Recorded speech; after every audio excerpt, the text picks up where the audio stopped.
We are live. Hey everyone, welcome to Hack Shack Studios. We are Hack Shack Studios North right now. We are streaming live. So Taylor and I are trying to settle in to do some drawing and creating for you guys for some black and white remastered. So I'm RT Bear, and I have been working in the comics industry for 35 years, mostly for Marvel and DC, but Image as well, and now working for myself, doing creator-owned projects like black and white.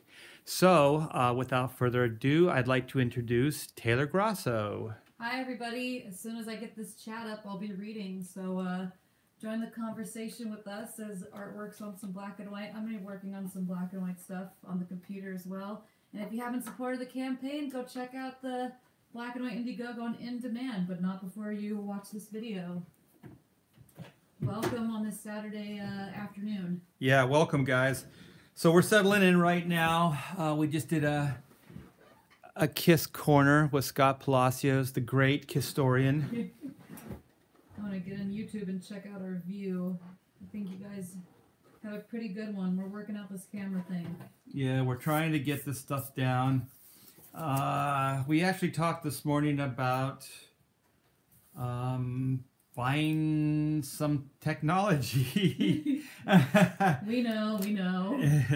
And trying to smooth out some of our kinks, our kinky kinks. So I think I'm going to do some brush work today for you guys. I got to clean off. Oh, this is a step forward. They got a killer view. Check it out. Ooh, that's good. Best camera angle of Hacks Chat so far. Yeah, we were able to move the camera forward a little bit more. I wish these arms were a little bit longer, but I don't think they make these arms to go over. Looking into it. Big artwork here, but I think our buddy Walden Wong was talking about one that is, it's got a tripod. It sits on the floor, and you can set it over, and it has a big arm that can come over your drawing board. I think he said it was for like camera work or something. Yeah.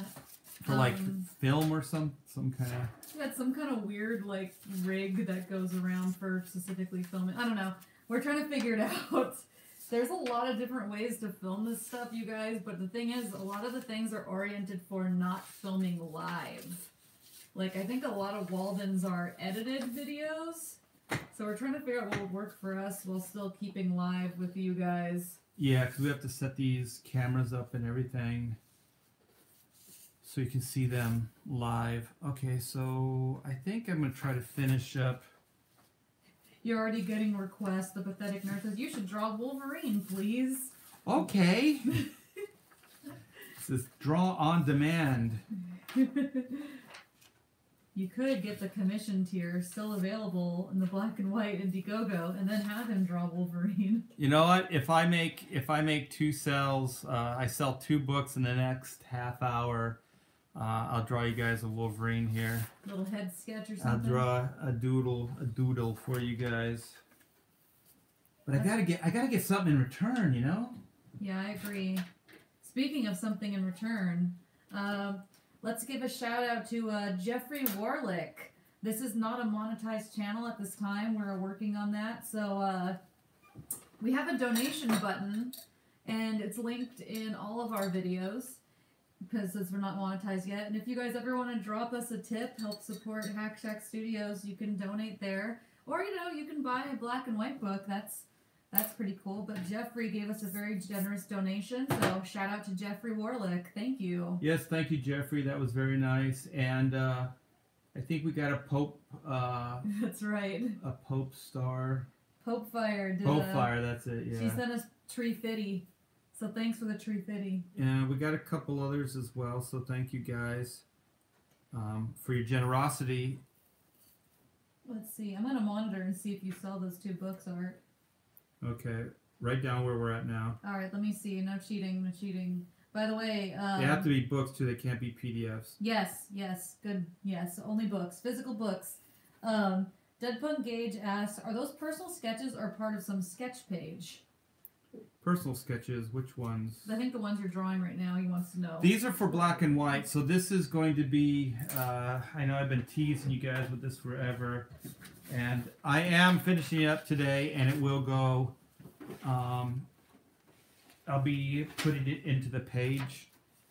So, what these are is, this is a semi-remastered page, meaning semi, there was an arm here, and there was some other background things, so Taylor kind of cleaned up the car. Well, she did clean up the car a little bit, the gun, and some of the other background and this top panel. So this drawing's a little wonky. Wasn't real happy with that.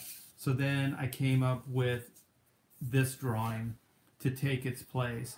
So this drawing, I put it in digitally, but it's really this drawing in pencil form. So now I'm inking this up. So once I get it inked, I'll scan it, and then I'll put it into this page. So it'll be here, but it'll be fully done.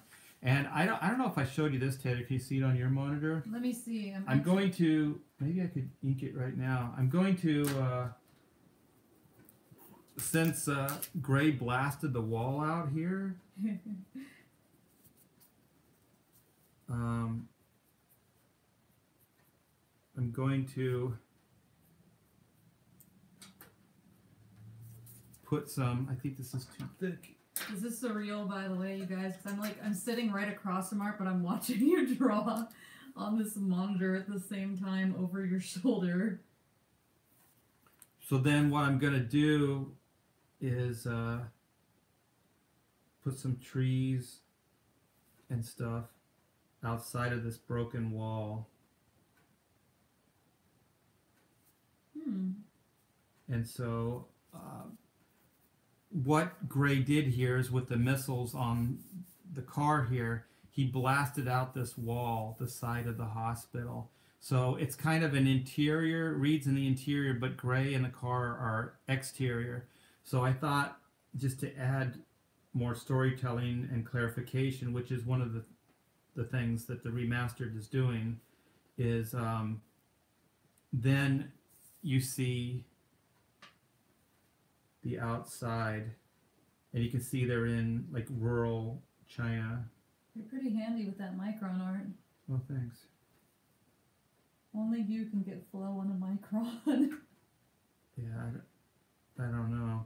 I think for these like cable things with the YouTube stuff, it actually kind of works better, I think, than so you can kind of see there's like trees here, and then there's through here there's some more trees and stuff coming back here, and there may be a moon. I don't know if I want to do that yet. Maybe I'll have the colors painted in, and so then here's the foliage kind of crosses over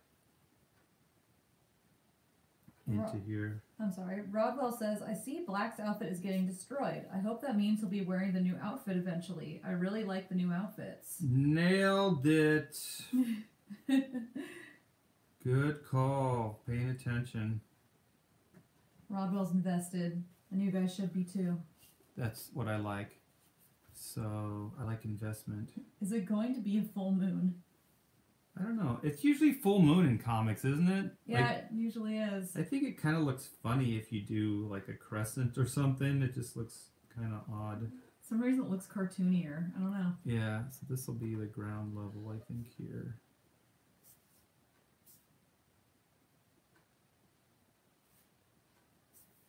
Title, if you really bought, you did. He said, Title says, I bought 4 books. I'm not buying a 5th for the Wolverine. Thank you. 4 books. Thank you so much, Title. Now this group of people, I've been doing comics for a long time. Like I said, 35 years. I've never seen this kind of generosity before in this industry. So I am taken aback by you guys every day. This is truly amazing. So what I'll probably do is I'll clean this stuff up a little bit. I'll scan this, and then I'll drop this into the actual page that's that I have digitally on the computer. So this I'll just drop in here. So that's that, and just I also have on the ground here, I have some debris worked out. Title wants to know, I think because in relation to what you're drawing right now, what are the typical sizes of heads on your original work? I'm having trouble getting detail on head sizes about 1 inch. How small do you usually work with figures when it comes to stuff art? Oh, you mean like he's having a hard time detailing the smaller figures? Yeah. Just always remember, the smaller, the less detail, the bigger, the more detail. So I would just try to figure out how to streamline your drawing, kind of pare it down to the most simplest shapes that define whatever it is, whether it's a figure or a head or whatever it is. So, you know, some guys like Art Adams does this weird stylization where he'll do, let me see, he'll do like these, if I do it with a pencil, I can erase it. He'll do, can you guys see this? I don't know, like, he'll do these, he'll do these shapes, like they're real simple, and then, you know, he'll draw like a simple mouth and a simple nose shape, and then he does like these dots. Have you seen that, Taylor? Like, yeah. Art Adams, like he'll just, I mean, it really won't be much more than this, but of course this is bigger. I mean, it would be like this big or something, or, you know, like this big, that he would do that, you know, like just really simple, just, and he puts these little dots like for eyes. That's old school. He's got curly hair. Yeah, so something like that. So I'd say try to pare it down to the most simple shapes possible for the small stuff, and then leave the rendering and more detailed stuff for like your close-ups, your mediums, and your close-ups. Art, did you use the brush a lot in the original series? Was it? It looks like, I was looking at it, is it mostly brush, or what did you use? It is. It's mostly brush, yeah. Back to the brush work. The Pathetic Nerd wants to know who your biggest artistic influences are. What artists are your biggest influences, he asked. Early coming up the ranks was Neil Adams. Like, Neil Adams was a big person I looked at a lot, and I liked George Perez in the early days, and like Barry Windsor Smith. Ooh, yeah. I liked Bernie Wrightson, a lot of the artsier guys, I guess. I really liked Walter Simonson's stuff. I think I'm just a student of style. Like, I just like a lot of different stuff, different styles. But I would say Neil Adams, just as far as the stuff that you could see in my work, would probably be the biggest, especially in the early days when I was starting. And then, I don't know, later it would probably be like Barry Windsor Smith and stuff like that. I liked a lot of the manga stuff too, like in the 90s. I was looking at a lot of the Japanese stuff. I think you can see a little bit of that in your work. Somebody said like the stuff I'm doing is kind of like Glenn Keane meets manga, or Ooh. like Glenn Keane meets Jim Lee. That's quite a compliment. I could definitely see that. So I guess what they're trying to say is like cartoony realism, or like animated realism. Yeah, it's kind of a fusion. Sort of related to comics, I recently watched Predators. Besides them dropping the ball several times, did the end kind of feel like a ripoff of Iron Man? Have you seen that movie, Art? I haven't seen that. I didn't even know it was released yet. You're talking about the new Predator movie, right? Wow, if that's out, that thing totally flew Yes. under my radar. Yeah, I haven't seen that. I make it a point not to see anything with Olivia Munn in it. Taylor loves Olivia Munn. She loved that X-Men movie where she played Psylocke. One of the best characters played by one of the worst people. I just watched a horrible... I've always seen Jim Lee in your work, says the Broham Nation. A little bit of Jim Lee.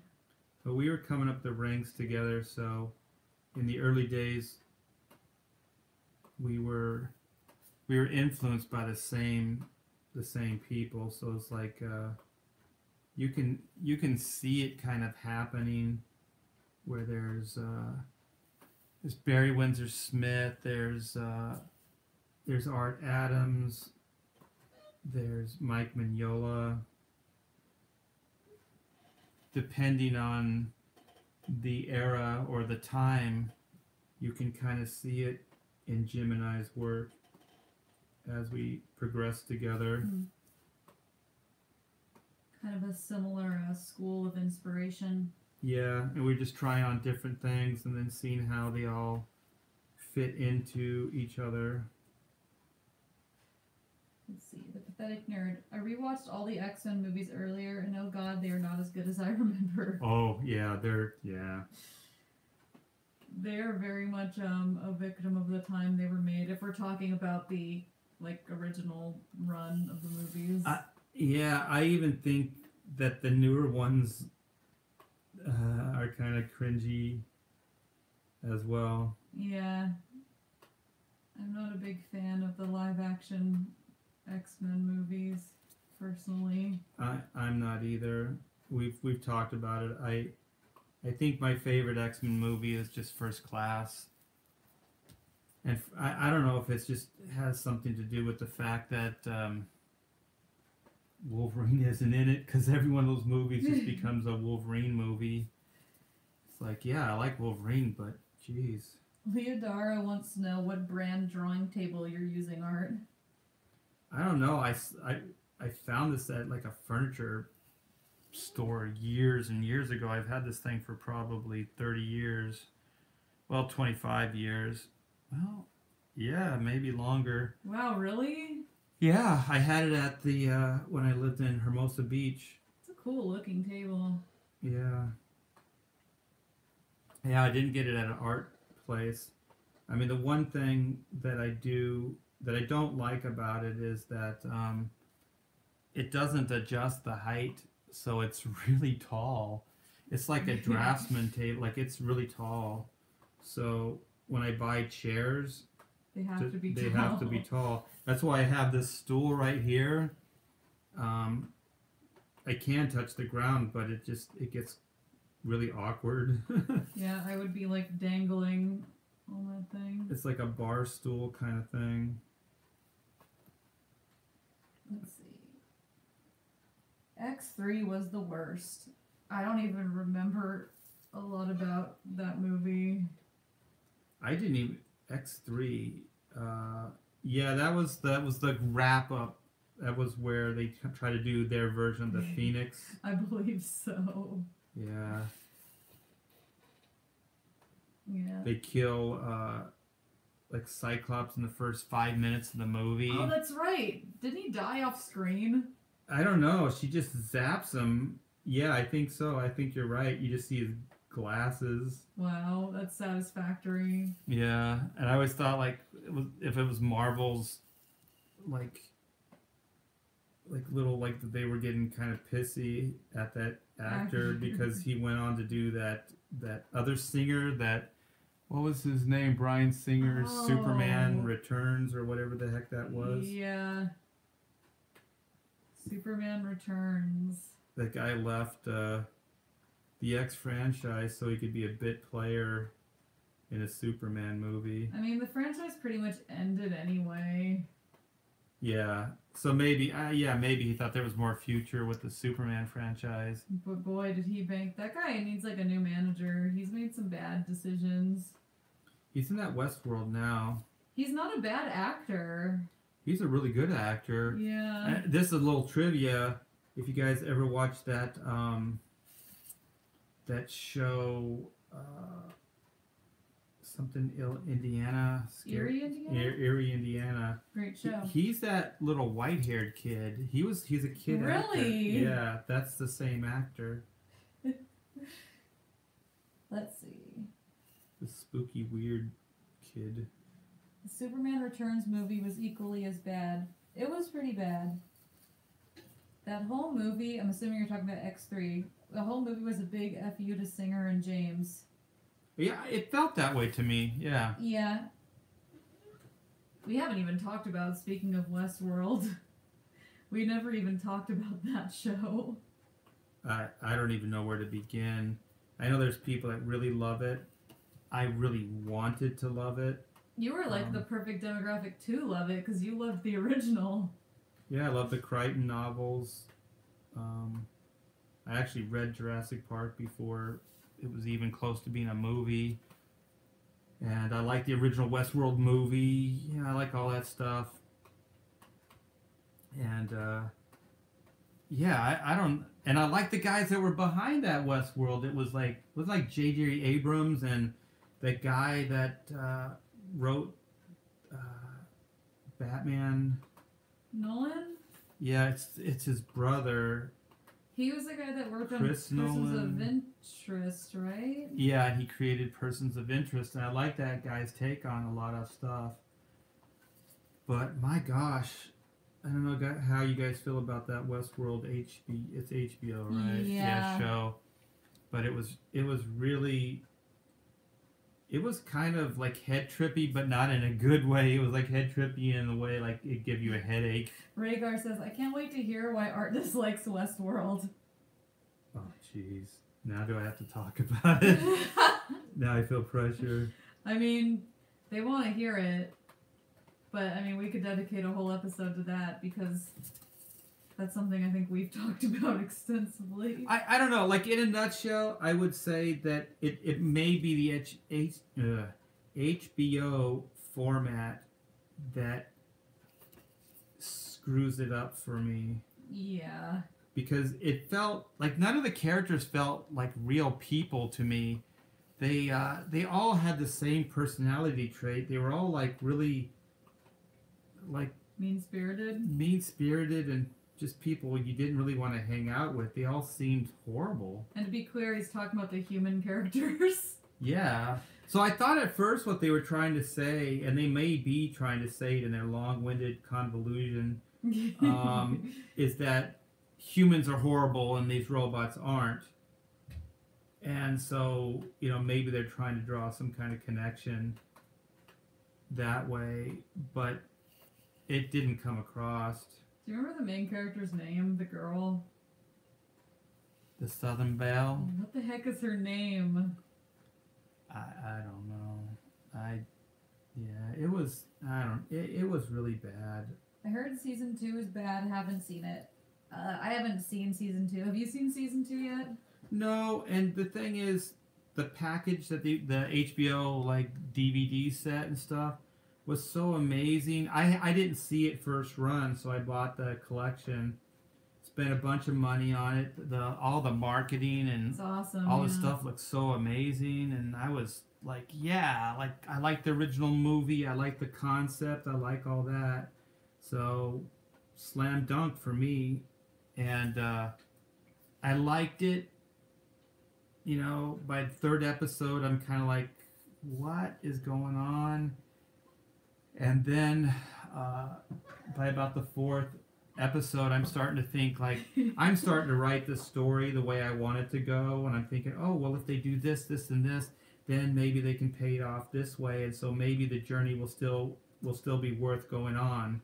And so, as the story keeps progressing, it's clearer and clearer that it's not going that way, and it just keeps bringing up like more craziness after craziness after craziness. So, and repeating the same craziness. Yeah, it doesn't seem like it's building or going anywhere, and so I was just kind of like, I'm out. It's so heady and weird. I don't even know.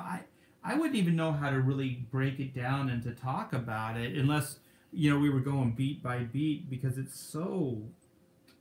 I don't know. I hope I'm not stepping on anybody's toes out there. I thought it was...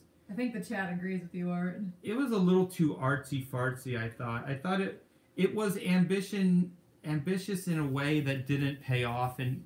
You know what I mean? Like, yes. I thought all the design work, I thought the world that they set up was good. The actors were amazing. The way it was filmed was gorgeous. But my gosh. I love the opening sequence. Yeah. It's weird, like you said. Okay, so here, we'll get into specifics. There's the saloon girl, right? Yes. So...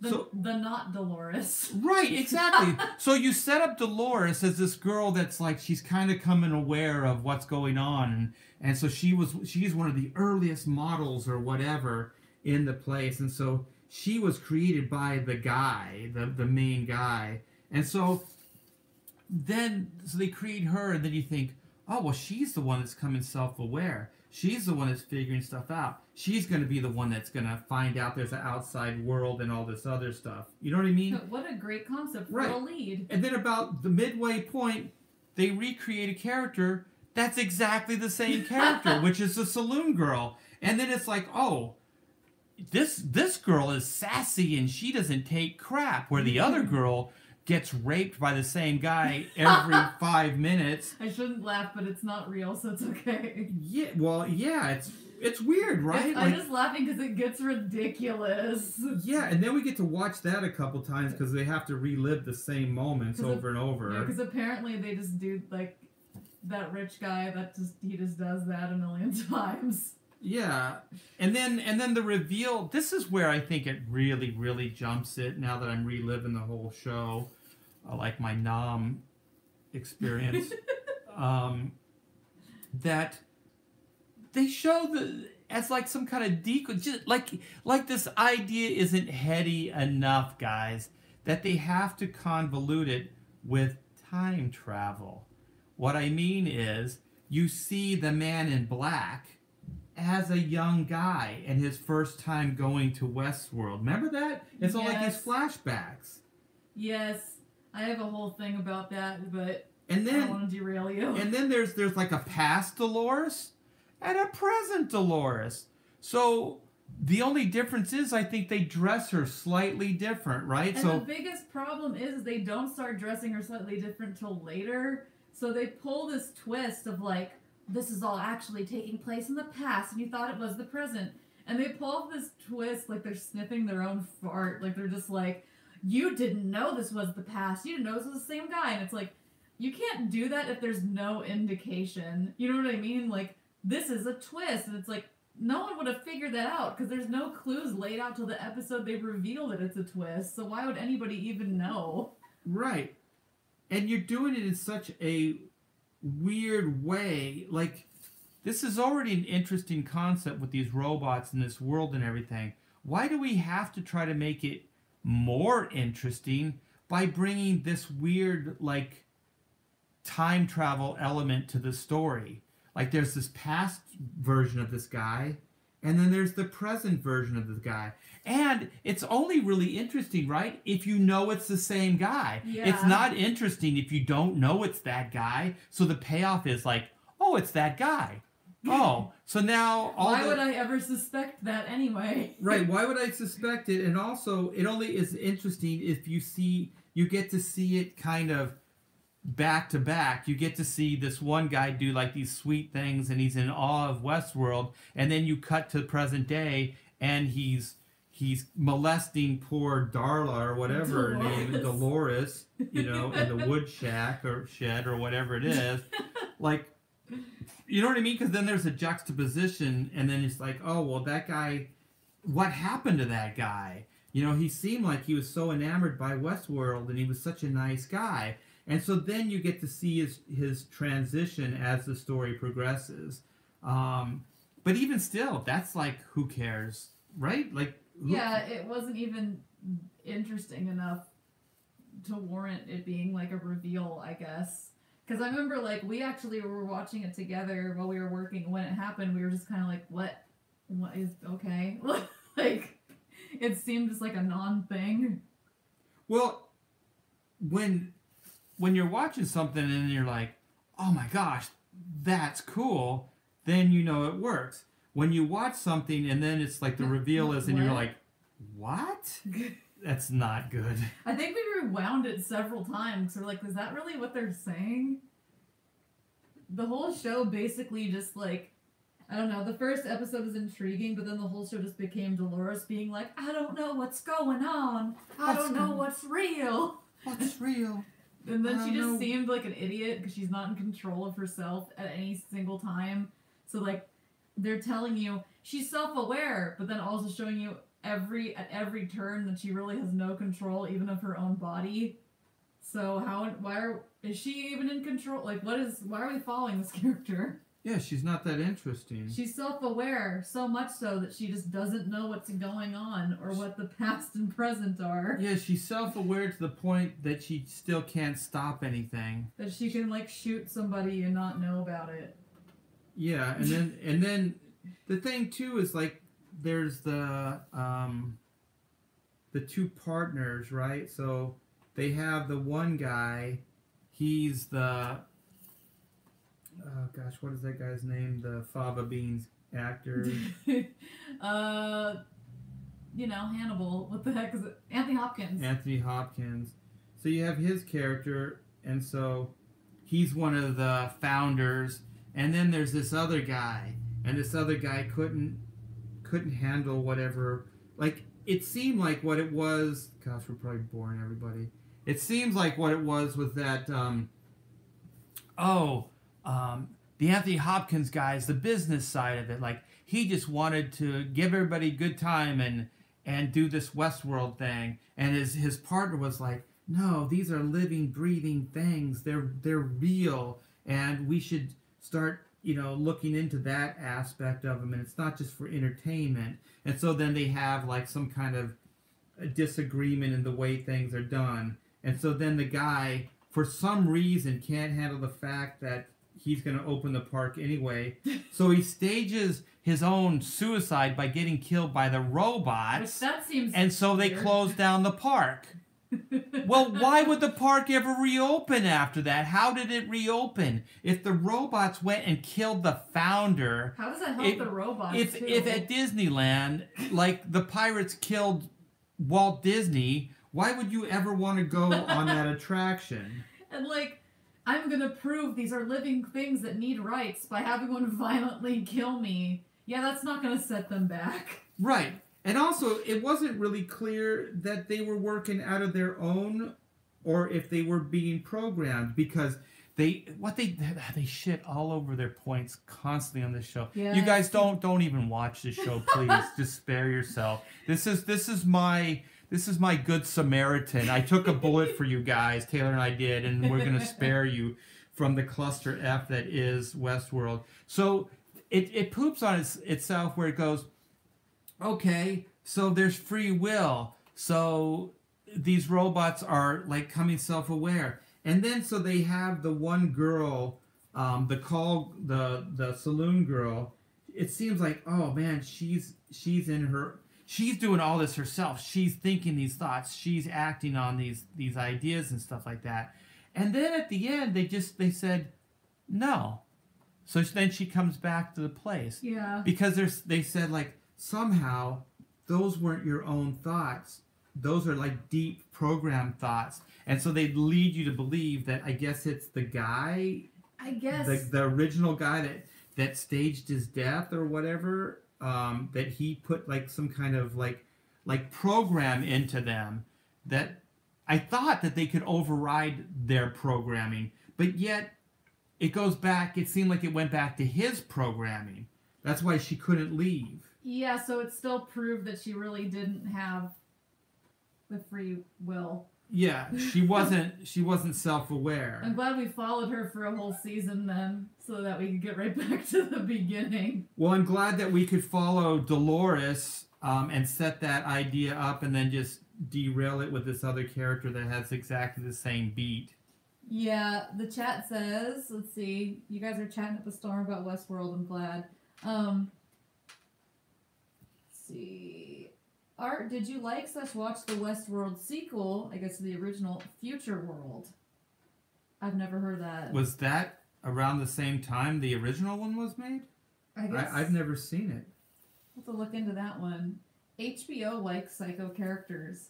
Yeah, they do. And that's what we're talking about when it comes to like the HBO formula, is everybody... I feel like there's a mandate for everybody to be kind of an edgelord for some reason. Yeah, they cuss a little bit too much. It's a little bit hyper-sexualized, but in a perverted, like not like a... I guess just a normal way. It feels forced. Everybody's dropping F-bombs. Like, everybody in that cast are like the same person. They're all apprehensible. They all have the same way of talking. They're all like a bunch of jerks. They're supposed to be tech geniuses working in like a lab, and they're still like dropping F-bombs. Well, the thing is, like, if I worked in a play, like a company or whatever, they have dress codes, they have conduct codes, they have all these things that you have to work under. How could you talk like that? Sometimes they're even talking to their bosses that way. The boss, remember, she like walks out naked after like sleeping with a robot, and she tells like the chick like, "Oh, come in, we'll start discussing this." I'm like, why? Like it's weirdly normalizing like come this. in while I'm butt naked. It's yeah. Like, okay, I remember I'm watching HBO now. Mav is a way better character than Dolores. Yeah, and I think that was the problem. Is that they kind of were supposed to fulfill the same roles, but one became more interesting than the other. So whenever it would cut back between them, you kind of felt like you were seeing a crappier version of the same story. Yeah. They did two things that I think were, like, I'll give them, like, a ton of credit for. One was just that milky goo with the figures and the Westworld and all that, and then the music and the intro with the player piano. Oh my gosh. Inspired. That intro to the show is absolutely amazing. And so then the best scene in Westworld to me, the show, out of all those episodes, is when the Anthony Hopkins character is having a drink with one of the early robots in that morgue area. Ooh, yeah. Oh my gosh, it's like the best. It's my favorite part. It's the best scene. It's the best scene in the. And then I think they go back to that character too. Yeah, for me that was like the coolest thing. And then the other one was I think it was in the marketing where they had the fly land on Dolores's eye. With the promo material was great. Yeah, I was like, oh my gosh, that sells me. She doesn't react to the fly climbing on her eye. I was sold. You know what I thought was a cool idea but really got out of hand was when, like, I don't know, because the show got really bad from there out, but it was when, what is her name? Mav character, when she first went in for maintenance and woke up, and then she was like, my thoughts are my own, what are you talking about? And then she was looking at the monitors saying exactly what she was saying, and it was like giving her train of thought, where it was like it was basically monitoring her reaction as she was thinking, and she started to have like a freak out. That's what I mean. Like, did she have free? At that point, it seemed like it, but then or did she not? Like, I don't know. Like, it was really weird. Comic Book Bob says they tried to get too philosophic, and it ends up being a complete mess. That is, yeah, like it was overly artsy. That's what I mean by artsy. Like, it was too deep, but in a pseudo way, not in any way that you could really digest or understand. And then the other one was just, I think the tone was so wrong, where all the characters, hey, I'm not a prude. I don't mind dark stuff, and I don't mind, sex, and I don't mind, like language. I don't mind those things. But this just felt like gratuitous for gratuitous sake. It felt like it was out of place and out of character. Like, if a character's going to talk that way or act that way, to me, it has to be the character. Yeah. But everybody in that show was the same apprehensible a-hole. The big twist in season 2... Wait a minute. The big twist in season 2 was a bunch of existential crap. Yeah, I could see that. There should be a Hack Shack series called Set It Off, the GIA. What? The goal is not to go on tangent, but it will always happen. Yes, the flashback elements were annoying, I must agree. Comic Book Bob. Basically, it came down to humans are bad and robots are good. But were they? I don't know. I don't think it was that clear. Like that's what I thought they were going with, but it didn't seem like it was that clear because that the robots did horrible stuff too. Like the robots did some horrible stuff, and that what's her name? The saloon girl? Yeah. Like she did some pretty apprehensible things. And also like it's really weird because they started off with like, okay, Dolores's role is that for some reason she always starts her day good, and then by the end she has to rush back to her house where her mom is dead and her dad's like about to get murdered, and then she gets assaulted. And then they basically said that the reason that happens isn't because guests really like go after her, it's because there's other characters whose role are to make guests like come with them to do it. So are those robots evil because they're programmed to be like, hey, you want to come like murder this family and like bring a guest with them? Like, I would argue that those robots aren't that great if that's the case. Well, I think what they were saying too is that the robots had to experience real things for their pathos, for their character. So she had to like experience these things realistically, so then she could like become that person. Because all you are is your memories. Yeah, your experiences then somehow define yourself, even though that they're robots. So that sounds better than what happens. Yeah, but that's a strong promise. Right. Exactly. That's like I said, when I was watching it, I was writing the show myself because I was just coming up with like, oh, this would be cool, and then they don't pay it off, and I go, oh, well, this would be awesome, then they don't pay it off, and I'm like, what the heck is this show? Next thing you know, you're 4 episodes in, and there's still an old man talking about a maze. Yeah, this maze. Well, what paid off with the maze? Did that pay off? I don't think it went anywhere. Rhaegar says they gave Dolores the Jean Grey treatment from X-Men the animated series. Yeah, where she's just constantly like, I'm not in control of myself. Let's see. Yeah, she got annoying, that Dolores character. My gosh, I wanted to do whatever that bad guy was doing to her. Well, no, not that part, but just beating her up. No, I wouldn't do that. I'm just playing. I don't know what's going on. You can't get those 10 hours back. Yeah. Future World. Oh, here we go. Come Bob. Yeah. Future World was set like 10 years later. It starred Peter Fonda. I'll have to watch it. That could be interesting. Yeah, I'll check it out. The name Future World, though, gives a weird context because Westworld is set in a future world that has that as like a theme park, so it'd be really weird, and I'm just judging by the name, for there to be like a future tense story where there's a future themed theme park. Ah, my head! Again! Inception. The Broham Leisha says, don't you mean to Art T. Bearsy instead of artsy? That's a good one. The Westworld movie made me bust a gut laughing. It was so goofy. That's one of the best parts. The Yul Brynner one? Yeah. Yeah. It's also really goofy, but then all of a sudden when like stuff gets real in it, it becomes very intense because of that. Okay, well, I'm just going to say this. If there was no Westworld with Yul Brynner, there would be no Terminator, because that Yul Brynner character is the Terminator. I don't care. I've never read that Jim Cameron liked Westworld or any of that stuff, but that is exactly the same character. He will not stop. So that guy locked on to that one guest and would not stop.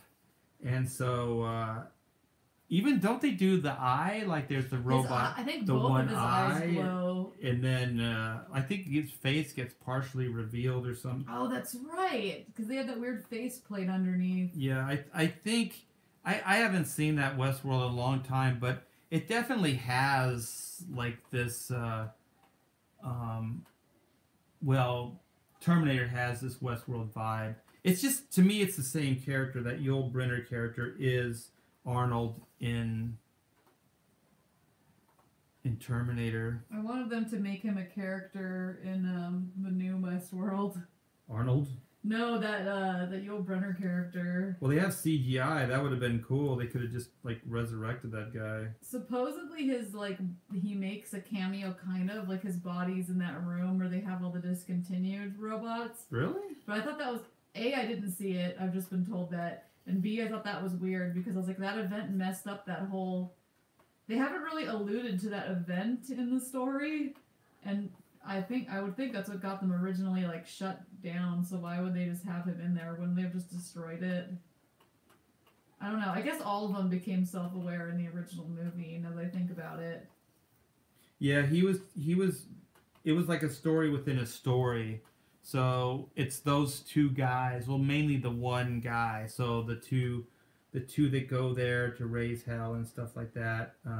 His friend wasn't a jerk though, right? He was just like, I'm taking you here to loosen up, and he was like, you just need to wait and see. Like, he wasn't a big jerk, I thought. No, it was just kind of one of those things, like you have the one guy friend that is kind of a little apprehensive. He's not outwardly as tough guy, and then you have the tough guy character. So it was Josh Brolin's dad, right? What is his name? Something Brolin. Yeah. So the guy from Amityville? Yeah, so he played the more like tough guy role.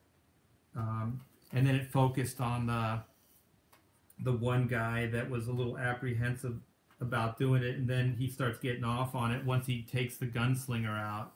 And so then the gunslinger doesn't like the fact. He starts taking it personal. Every day he gets shot by that guy. Then he straight up shoots that dude. Yeah, so then in that one day he's just like, well, I'm not gonna take it anymore, and starts going off.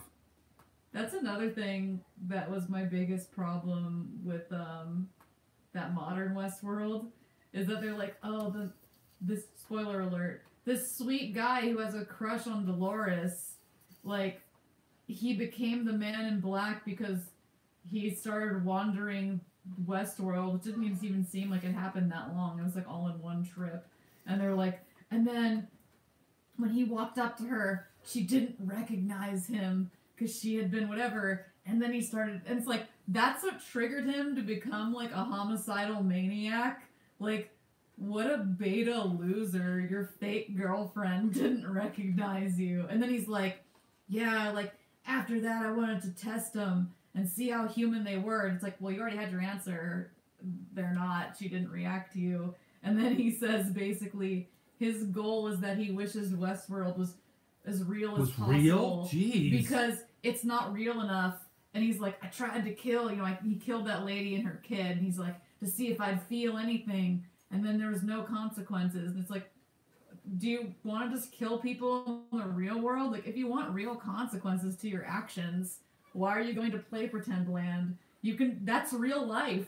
Like, I wish there was a reality. Like, you mean the one that exists? Yeah, you want the real world? Well, then go become a serial killer. Go start killing people. If that's what you want, go do it. Like, apparently he's limitlessly rich, so he could just travel anywhere and do those things. Yeah, if you want real consequences, life will provide that for you. You don't need to set up this elaborate Westworld to have that happen. I just want to see real people die.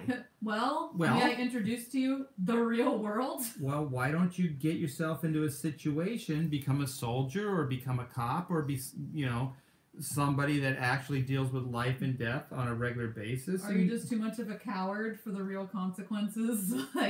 Yeah.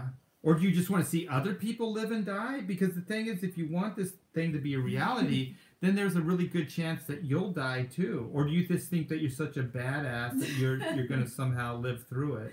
Like, that is the dumbest character conflict, to be like, he goes to virtual reality and wishes it was real, but then, like, the virtual reality is, like, the Old West. Like, that's all stuff he could do. Like, if the unobtainable things he wants to do are commit murder and stuff, it's like, you can do that. It's not as if they're in like a magical fantasy world where he can fly and do things that he can't normally. He's still limited by his own body. You know what I mean? Yeah. It doesn't make any sense.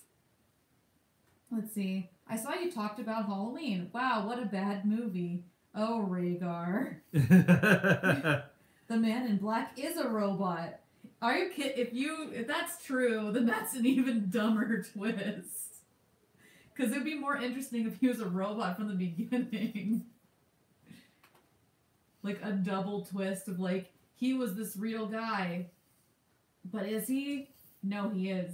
But he's actually a robot. Like I was hoping he was a robot. But how many times are you gonna play that beat? Okay, his partner is dead. Or is he? You know, the guy with the glasses, the really calm guy that's like the coolest, seemingly the coolest character in the story. And then what? He's a robotic version of his partner. Okay, like he made him. And then there's that really, like, unintentional... He loved him so much. Including his flaws. He remade him. Remember that, like, really unintentionally hilarious scene?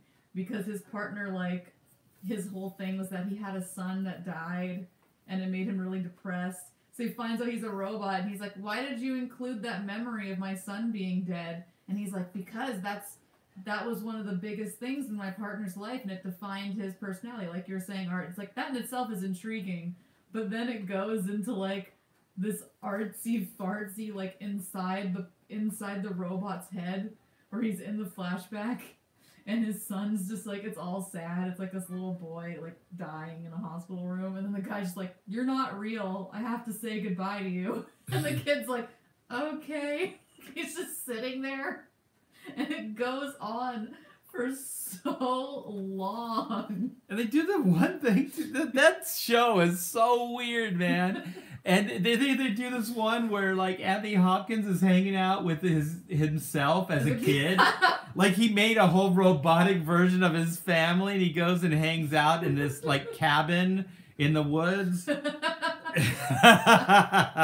You know, like... They were a gift my partner made me. That'd be the creepiest gift on earth. How does he know? And then he's like, what did he say? He's like, they were a gift my partner made me. And then he's walking with that guy, and he's like, my real dad was an alcoholic who beat my mom. But he didn't know that. So, or he was trying to make wish fulfillment for me by making this family where the dad's wonderful. And it's like, that's healthy. Like... If somebody told you, like, I had a really bad childhood, I don't want to talk about it, would you be like, I'm going to make them robot dolls of his family so he'll feel better? You know the guy that haunts your nightmares, your dad, and did all these things? Well, guess what? You get to hang out with him again. Isn't that what you wanted by telling me that story? I don't know. What's the point of this? That what? My dad isn't a bad guy? Like... This will be the life that you never had. I'm an adult now. I'm not a child. He doesn't even get to relive that. There's another Anthony Hopkins as a child that gets to relive that. Yeah. Anthony Hopkins doesn't get to go back. He doesn't get like a fake family to pretend. Right. Like he gets to watch. Okay. He gets to watch the fake Anthony Hopkins hang out with his family. And you know what? All I would do is just make you more angry at that fake Anthony Hopkins. Yeah. Right? You go, that little bastard gets a life I didn't. Like you'd start treating him really bad. You would. You'd be all embittered. Like, oh, sure, so... Oh, yeah. That's not how it happened. Oh, Dad took you fishing. Oh. Want to know what he really did on your 5th birthday? Yeah, like, it's so weird. And so then he goes home, and he has dinner with, like, his fake family. And him. And then he's just seething. He's, like, cutting his meat. It's like, nice chicken, Mom.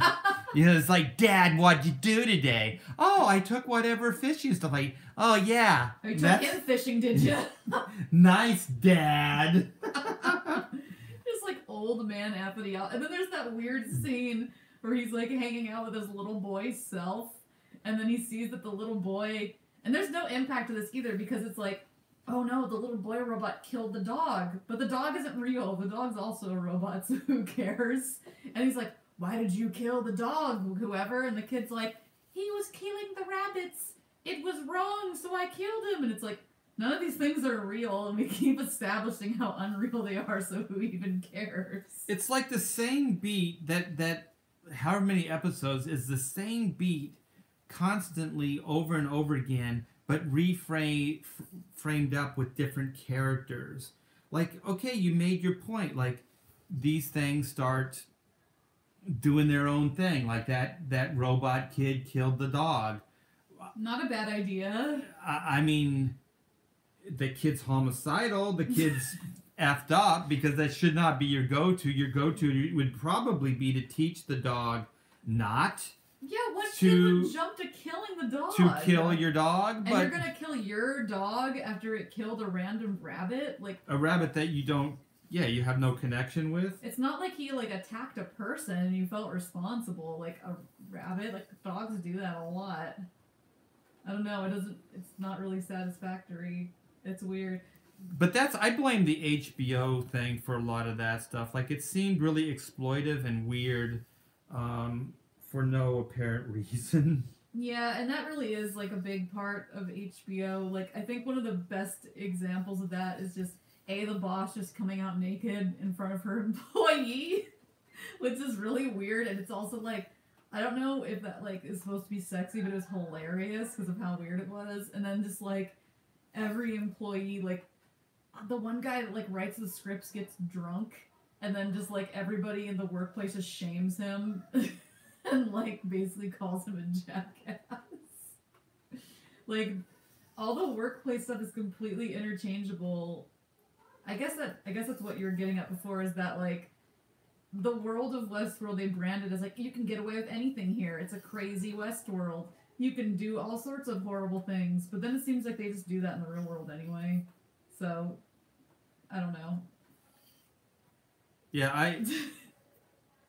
I realize you got to bring new elements to it because it's serialized. You know, there's many episodes, so you can't, you know, tell too much of a linear story, because the first one was pretty much just Terminator. Like, you know, these guys are on vacation and this one thing just, you know, locks onto this guy and then, you know, hunts him down. Maybe that's why it works.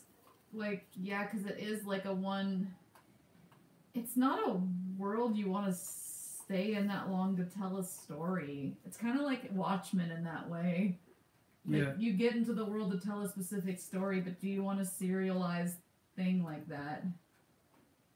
Yeah, and can you serialize a thing like that? Because I thought what they would do is make it, you know, like maybe at tops, like 3 different seasons. So you have your beginning, your middle, and end. So the beginning is kind of like establishing the world, and you see the robots start having quirks. And then at the end of that season, or as the season progresses, they're doing weirder and weirder things. And the humans are losing control of them over the season. And so then at the end, as the cliffhanger, they do something really horrible, you know, that's going to be really hard to change. And so then the middle chapter is they're clearly losing. This is the Jurassic Park idea where they're just losing control, and it's a losing battle. Like, the robots are winning. They can't brain wipe them enough. They can't do whatever enough to keep them. Maybe they can't do it anymore at all. To keep them under control. So so then, you know, basically the scale just increases. They keep doing worse and worse things. So then at the end of that episode, you do the Jurassic Park thing. Like, one of them got off the island. You know what I mean? Like, you do like one of the robots got out. And so then you're like, oh crap. Now what are they gonna do? It'd be cool, like, that exact idea, and then maybe if it was like a slight anthology, like you were following different guests, and then towards the end their stories start converging. Or what if, I just thought of this, okay, you have the Yul Brynner character. What if the one person that got the better of that robot goes home and has this normal civilian life, and then that thing hunts him down in real life? Yes! Like, he doesn't hunt him down in Westworld. Sell it! He hunts him down in the real world. Ooh, who's gonna believe him? How can you tell? They're indistinguishable from a person at this point. It'd be awesome if the cops were like, what did he look like? And he starts describing him. Then he's looking at a commercial for Westworld. And that Yul Brynner guy is like in the commercial. He's Branded. like, you just described that guy from Westworld. It's like, yeah, it's that guy. Oh, he's been spending too much time in Westworld. Sometimes people come back and they just, you know, they don't want to stay in the real world anymore. He's crazy. So then it becomes Terminator and all those other movies. But I don't know. I for just, the best. Yeah, I think it'd be cool. I like it. Let's see. Hey, my child is here. What is this? Chestnut praline? Look, I have a chestnut praline right here. Can you see it? Look at that. Look at that. What a sweet child. I should probably take off soon. Taylor's see. on a limited time. I just can see. I've been out of the loop a bit. This is Incredible Hulk, but I just heard about Ethan leaving after the debate. Leaving after the debate. Leaving what? I hope you still continue to do all those live streams together. They make my day that much better. I'm out of the loop too because I don't really know what you're talking about. What is Ethan leaving? Please tell us. Yeah, what is Ethan leaving?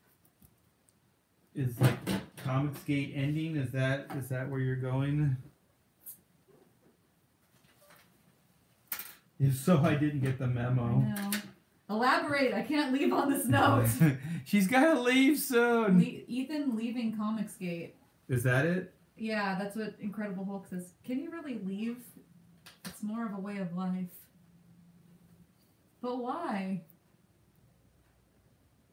We're all hanging on you right now, Incredible Hulk. Everybody in the chat needs to know. After the debate. Do you know what he's talking about? What debate? I don't know.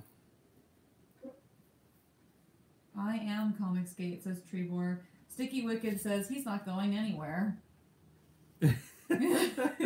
Sticky Wicked has spoken. Some guy just starting crap. Yeah, I mean, we don't know anything about that. But I am intrigued. I'm not, I'm scared. Ethan has published a video in his new channel. Now, what new? He has a new channel? I don't know if we want to get too much into this late in the game. I don't know. Ethan has published a video in his new channel now saying he's no longer the voice of Comicsgate. Oh, okay. That doesn't mean that he's leaving.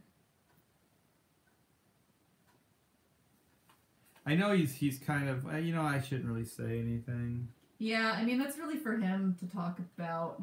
Well, also, I don't really know what's going on, so. Yeah, we're as out of the loop as you guys.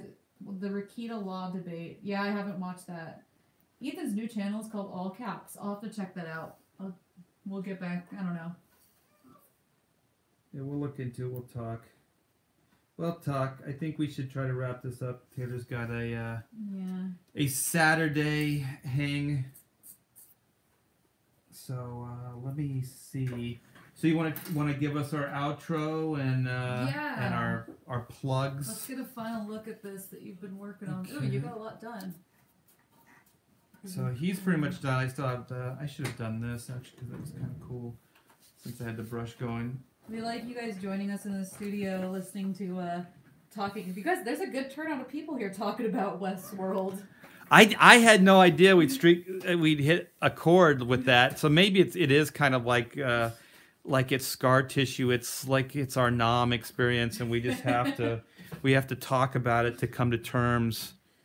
So if you guys and thank you guys who stayed with us after Kiss Corner. We always enjoy doing those, and we have some plans for future Kiss Corner stuff. Again, thank you to Popefire, and thank you to Jeffrey Warlick for donating. If you guys would like to donate, this is not a monetized channel at this time. You can do so using the donate PayPal link under the video. Also, Black and White, as you're seeing our ink right now, and which I was working on the computer. Black and White Remastered, our Indiegogo closed, but is in demand right now. So if you would like to still get a copy of the book, you can do so. Many of the tiers are still open. And we just added a new stretch goal, which is the 46K stretch goal to get a 3-button collector's set. It's pretty cool. You should check it out. And trying to hit 50. We have some other things planned. The ultimate tier we just posted about. So if you guys pledge towards the ultimate tier, we just revealed what mini print you're going to be getting. It is exclusive to that tier.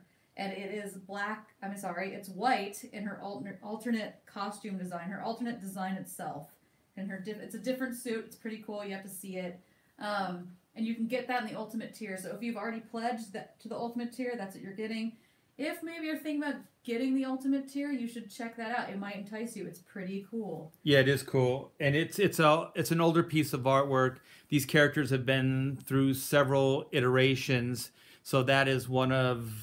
It'll just give you insight of like the creative process, and this has been an ongoing 25-year journey with these characters. So there's a lot of different alternate versions of them, and even storylines and things that Taylor and I are going to explore in the future. And we actually did bring a lot of another storyline into this storyline this week. It was really a tough week of working and reworking, but I think it's going to be very, very cool.